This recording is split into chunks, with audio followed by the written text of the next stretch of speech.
Welcome to my YouTube channel എന്റെ വഴികൾ. ഏവർക്കും എന്റെ വഴികളിലേക്ക് സ്വാഗതം. ഇനിയും എന്റെ ചാനൽ സബ്സ്ക്രൈബ് ചെയ്യാത്തവർ സബ്സ്ക്രൈബ് ചെയ്യുക, എന്റെ വീഡിയോ ഇഷ്ടമായി ലൈക്ക് ചെയ്യുക. തുടർന്നും എന്റെ വീഡിയോകൾ ലഭിക്കുന്നതിന് വേണ്ടി ബെല്ലൈക്കൺ അമർത്തുക. വെടിനിർത്തൽ കരാർ ലംഘനത്തിന് ശേഷം ഇസ്രായേലിന്റെ ആക്രമണം രണ്ടാം ദിവസത്തിലേക്ക് കടക്കുന്നു. കഴിഞ്ഞ ദിവസം നടന്ന ആക്രമണത്തിൽ 14-ലധികം പലസ്തീനികൾ കൊല്ലപ്പെട്ടു.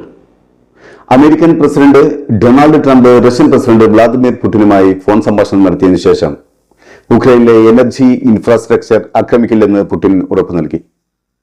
അതേസമയം ഉക്രൈൻ പറഞ്ഞത് റഷ്യ ഇപ്പോഴും സമാധാനം ആഗ്രഹിക്കുന്നില്ല എന്ന് തന്നെയാണ്. രണ്ടാം നാൾ രാത്രിയും ഇസ്രായേൽ നടത്തിയ ആക്രമണത്തിൽ 14-ലധികം ഫലസ്തീനികൾ കൊല്ലപ്പെട്ടു. ചൊവ്വാഴ്ച നടത്തിയ ആക്രമണത്തിൽ പിഞ്ചു പൈതങ്ങളടക്കം 429 പേരാണ് ഗസയിൽ അതിദാരുണമായി കൊല്ലപ്പെട്ടത്. കഴിഞ്ഞ ഏതാനും മണിക്കൂറുകളിൽ ഇസ്രായേലിന്റെ ആക്രമണം നടന്നത് ഗസ സിറ്റി, വടക്കൻ ഗസ, ഖാൻ യൂനിസ്, റഫ എന്നിവിടങ്ങളിലായിരുന്നു. ആദ്യത്തെ ആക്രമണത്തോടെ തന്നെ ബെഞ്ചമിൻ നെതന്യാഹു പറഞ്ഞിരുന്നു ഇത് ഒരു തുടക്കം മാത്രമാണെന്ന്.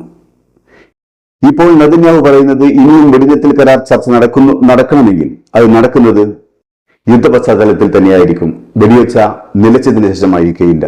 അതായത് വെടിനിർത്തിക്കൊണ്ടുള്ള ഒരു ചർച്ചയും ഇനി നടക്കില്ല എന്നാണ്. ഈജിപ്തും ഖത്തറും മുൻകൈയെടുത്ത് വെടിനിർത്തൽ കരാർ ഏകദേശം 2 മാസം എത്തുമ്പോൾ ആണ് 2 മാസം എത്താനിരിക്കെയാണ് വീണ്ടും ആക്രമണം ശക്തമാക്കിക്കൊണ്ട് ഇസ്രായേൽ രംഗത്ത് വരുന്നത്.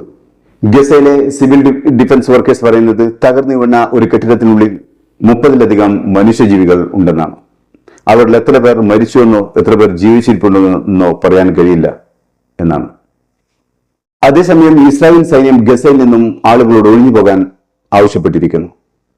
നിരവധി തവണ പലായനം ചെയ്ത് തളർന്നു വീണവരാണ് വീടും കൂടും നഷ്ടപ്പെട്ടെങ്കിലും സ്വന്തം മണ്ണിലേക്ക് തിരികെ വന്നത്. ഇപ്പോഴിതാ വീണ്ടും നിർബന്ധപൂർവ്വം അവരെ കുടിയൊഴിപ്പിക്കുന്നു.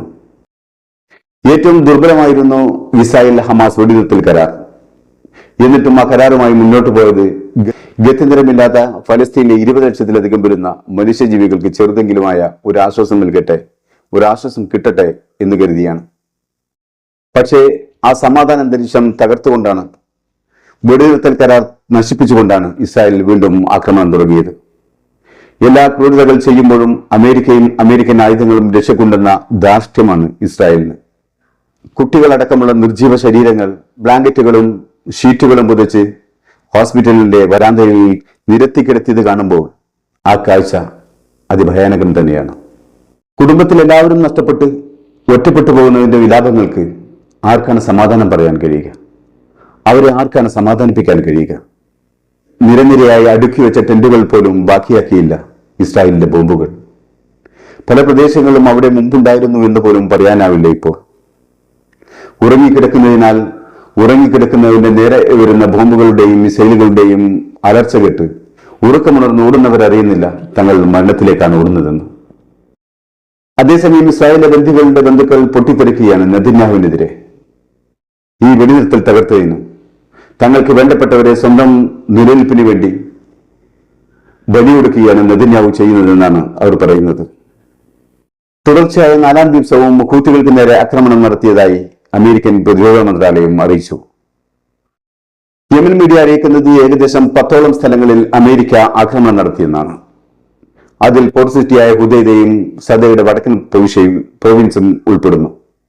അതേസമയം റെഡ് സീയിലുള്ള അമേരിക്കൻ എയർക്രാഫ്റ്റിന് നേരെ 4ാമതും ആക്രമണം നടത്തിയതായി ഹൂത്തികളുടെ ആക്രമണത്തിന്റെ കാരണം ഇസ്രായേലിന്റെ ഗസ ആക്രമണവും അമേരിക്കൻ യമൻ ആക്രമണവുമാണ്. അതേസമയം ഹൂത്തികൾ ഇസ്രായേലിലേക്ക് അയച്ച ബാലിസ്റ്റിക് മിസൈൽ സൗദിയുടെ അഗസ്ത് വെച്ച് തകർത്തതായി ഇസ്രായേൽ അവകാശപ്പെടുന്നു. യമൻ മിലിറ്ററി വക്താവ് പറയുന്നത് ചെങ്കടലിൽ ശത്രുക്കളുടെ പടയൊരുക്കം യമൻ സായുധ സേന കണ്ടെത്തിയിട്ടുണ്ട് എന്നാണ്. യമന് നേരെ വലിയ തോതിലുള്ള വ്യോമാക്രമണം നടത്താനാണ് അവർ പദ്ധതിയിടുന്നത്. അതിനെ നേരിടാൻ കപ്പൽവേദ മിസൈലുകളും ഡ്രോണുകളും സജ്ജരായിരുന്നു എന്നാണ്. അമേരിക്കയുടെ ആദ്യ ആക്രമണം കഴിഞ്ഞ് 72 മണിക്കൂറിനുള്ളിൽ തന്നെ ക്രൂയിസ് മിസൈലുകളും ഡ്രോണുകളും ഉപയോഗിച്ച് ഞങ്ങൾ അമേരിക്കൻ വിമാനവാഹിനി കപ്പലുകൾക്ക് നേരെ പ്രത്യാക്രമണം നടത്തിയിരുന്നു എന്നാണ് അവർ അറിയിച്ചത്. ആക്രമണം വിജയം കണ്ടെത്തുകയും ചെയ്തു എന്ന് അവർ അവകാശപ്പെടുന്നു.